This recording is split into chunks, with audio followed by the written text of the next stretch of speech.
Hello, I am Maria Kamariani. I am the Director of MASLab, the Mobility as a Service Lab, and the Honorary Professor of Transport Systems Innovation and Sustainability at UCL. This lecture focuses on the concept of MaaS, Mobility as a Service, and the integration of the transport system. The lecture will touch on the major mobility challenges that cities face and the potential of new mobility services, the integration of the transport system, and the key pillars that we have to work on to introduce mobility as a service into real-life transport systems. Let's start with the mobility challenges that cities face. The major challenge of the cities is to change the modal split figures. Most of our cities around the world, and especially in Europe, are car dominant. Transport planners and practitioners work towards reducing private car usage and increasing the use of public transport, shared and active mobility in inclusive and just ways. The modal split challenge is more or less the same around the world. Car reduction will lead into more sustainable and livable cities for all. Public transport is the spine of our transport systems. However, public transport alone cannot cover all people's travel needs, no matter how inclusive we try to make it. The growing pressure on urban passenger transport systems has increased the demand for new and innovative solutions to complement the public transport and increase its efficiency and resilience. One approach to tackle this challenge has been the slow but steady shift towards shared mobility services, for example, car, bike, sharing, micromobility. Building on these new modes and the development in information and communication technologies, the concept of mobility as a service has come to light, aiming to offer convenient, door-to-door transport without the need to own a private vehicle.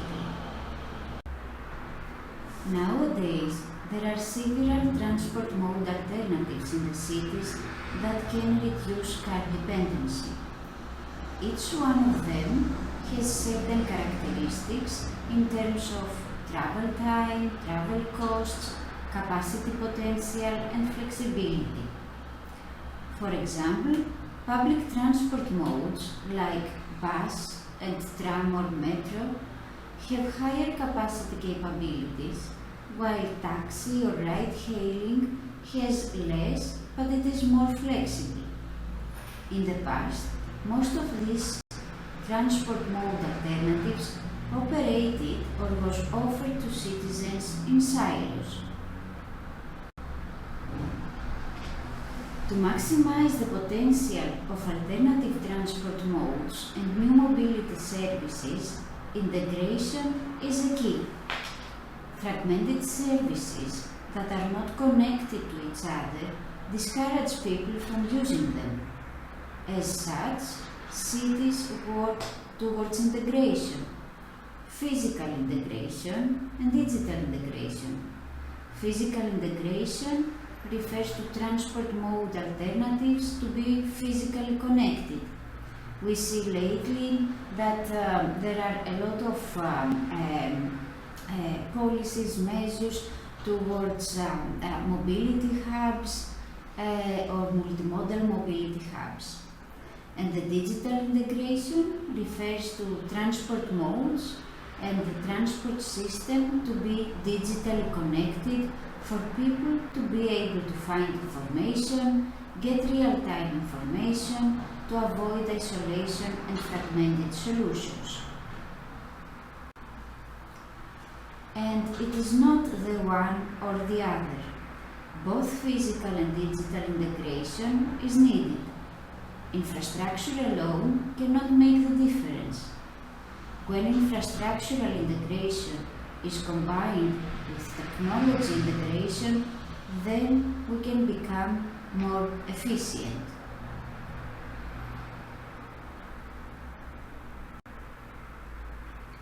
And integration is important as cities and traveling are complex systems. People travel across space and time. Its transport mode has distinct characteristics and value proposition for citizens and operators. For example, fixed public transport routes can cover from short to long distance trips.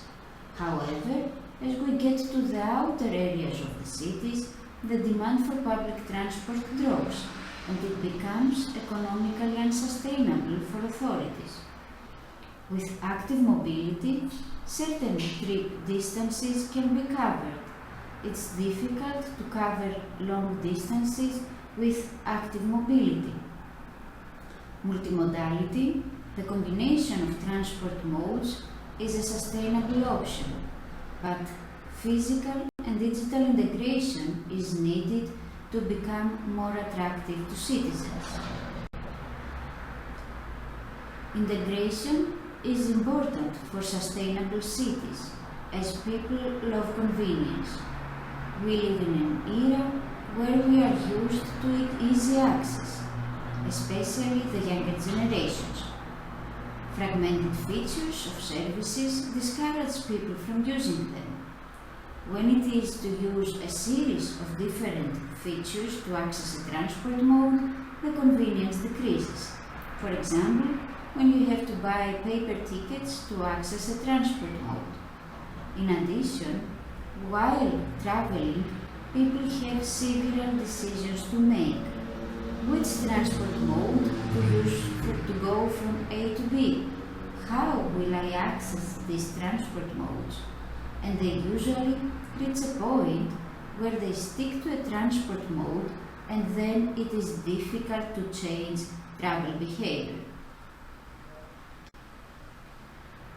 And then, against this background, we have the concept of mobility as a service that focuses on shared mobility and the digital integration of the transport system and the transport mode alternatives. The notion behind mobility as a service is that citizens will not give up private vehicles as their preferred mode of transport unless and until we offer them alternative services that provide the benefits of convenience, reliability, whilst digitally integrate mobility services into seamless interfaces and services. It is important to integrate systems and options for people to be easier to find information. And this is the key component of the mobility as a service concept, to integrate the transport supply side and through single interfaces, people to plan their trips' access modes in a seamless way. The mass platforms integrate the transport mode alternatives available in a city, and the user can find information and access the services through single interfaces. An example of a mass platform nowadays is Uber. Apart from ride-hailing services, in several cities you can find information and access a series of other transport modes such as public transport and new shared mobility services. But what is needed to introduce mass services, integrated shared mobility services in our cities? We have to work on several aspects to make sure that new mobility services are introduced efficiently in our cities. These dimensions are usually split into four main pillars. We have to work on preparing the business models. Integration entails costs, and services should be economically viable. We have to design services that meet the requirements of users. To cover the costs, we have to make sure that there are users. We also need to work on technology, data, and interoperability to enable the provision of integrated services. And finally, the policy frameworks of each area, city, or region or country. And of course, we have to monitor the impact of integration and the 4 pillars to make sure that any effort is towards the desired direction.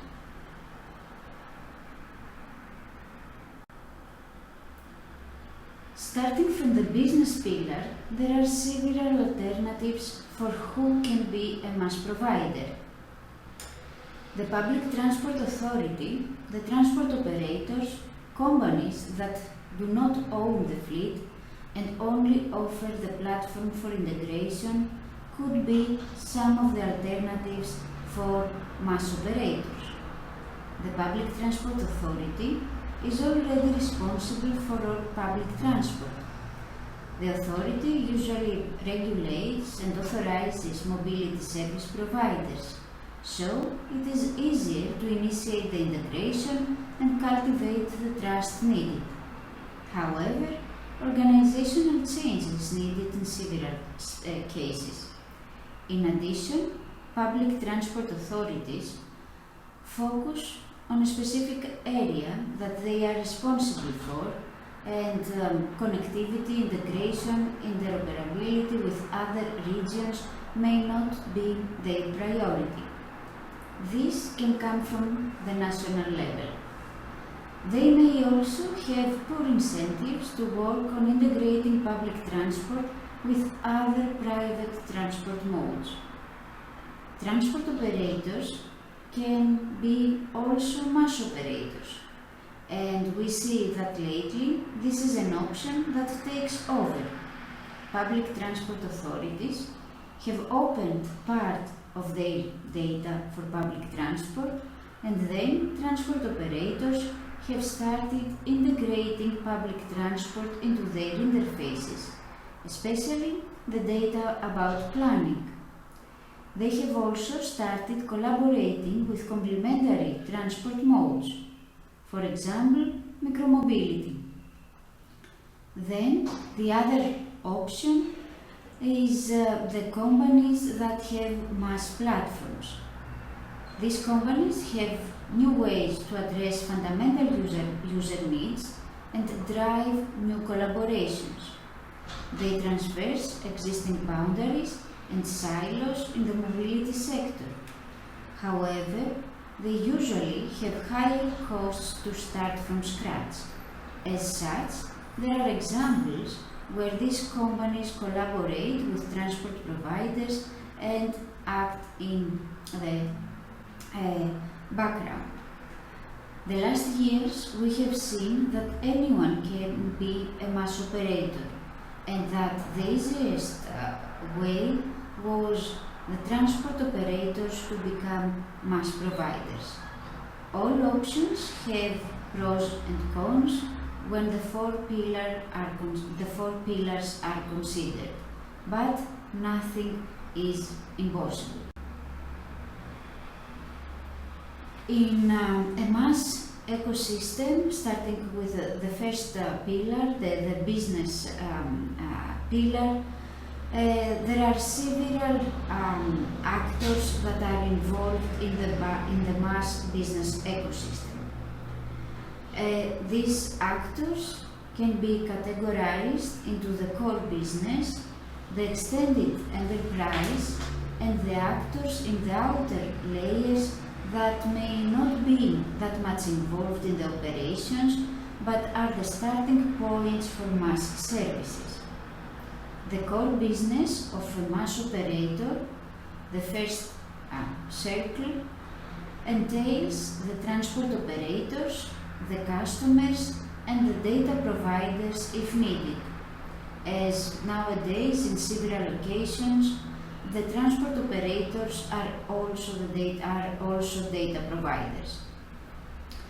The extended ecosystem, the next circle, includes organizations that offer tools that can further enhance the user experience.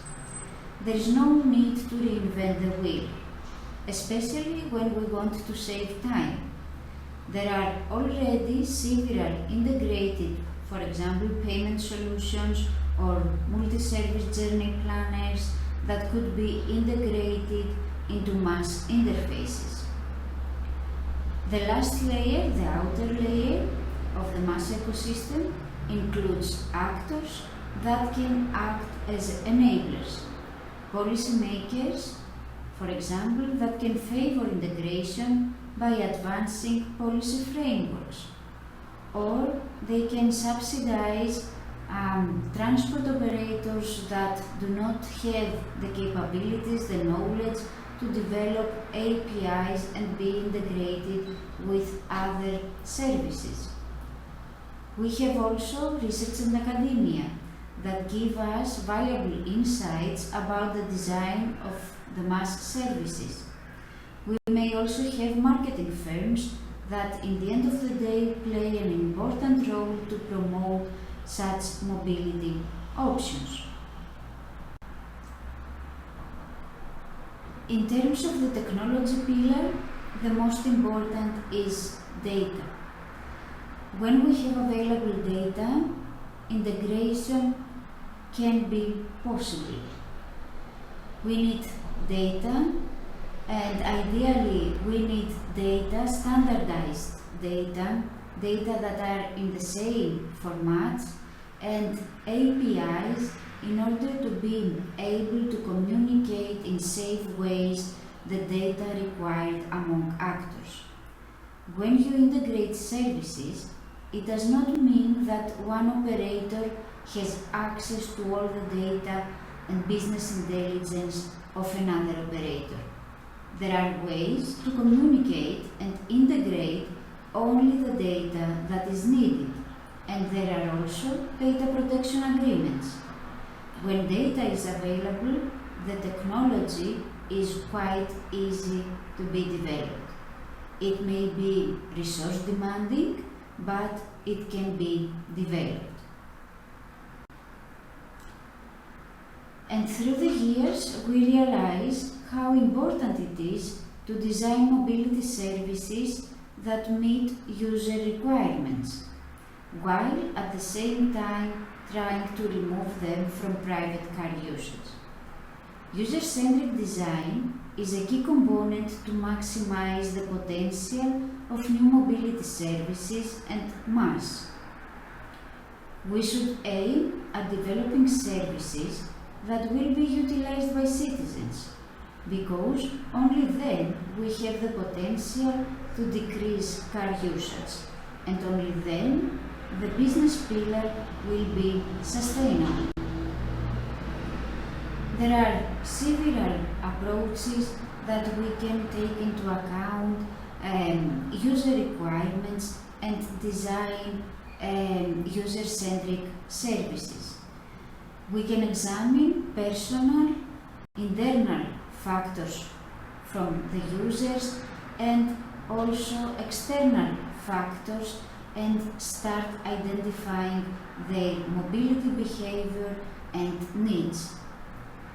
Based on this, we can start clustering the population into groups and design services based on groups' mobility behavior and needs. But what about the last pillar, the policy pillar? All these years of working on the MaaS concept, no matter the country, we realize that the technology, the users, and the business model pillars are challenging but manageable. The policy pillar, in the end of the day, may hinder considerably the introduction of MaaS and shared mobility.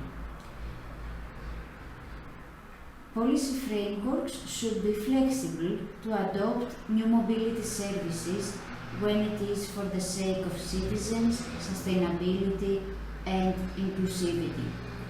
Policy frameworks should be also flexible towards the integration of public transport with shared mobility services, because only then we can achieve an integrated and resilient transport system. Cities, and depending of course on the area, it may be city, it may be region, it may be the national government, should have clear frameworks and regulations over new modes and services.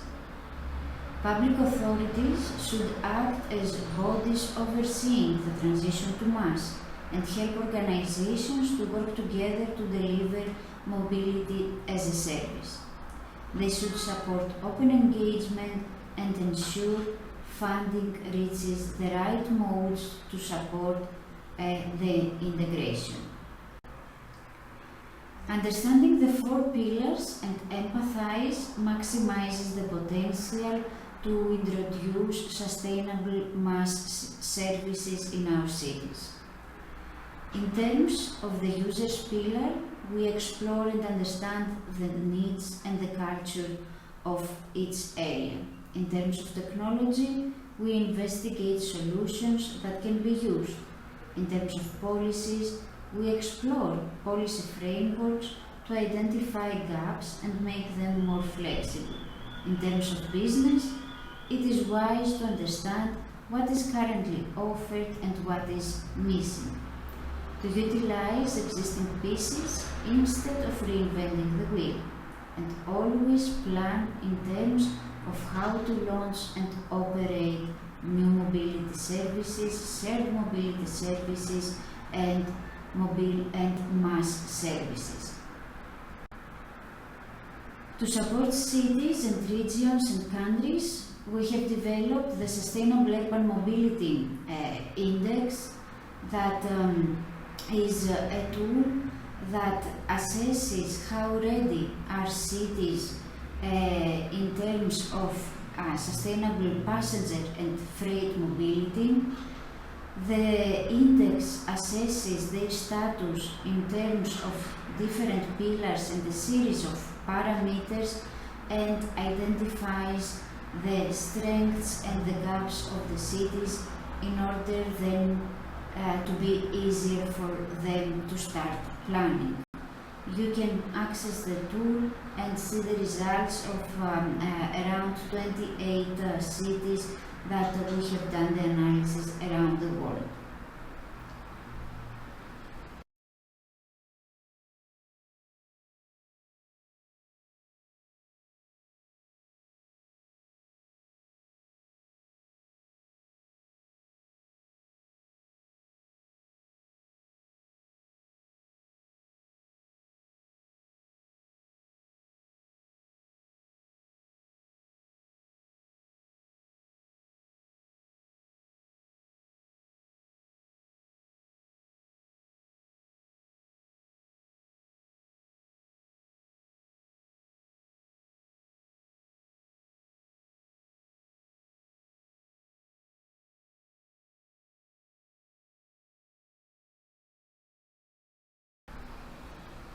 Finally, I would like to close this lecture with some questions as food for thought for the complicated MaaS concept.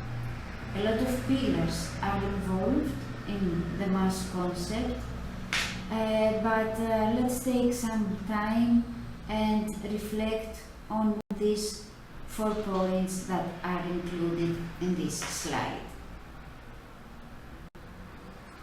Thank you very much for watching.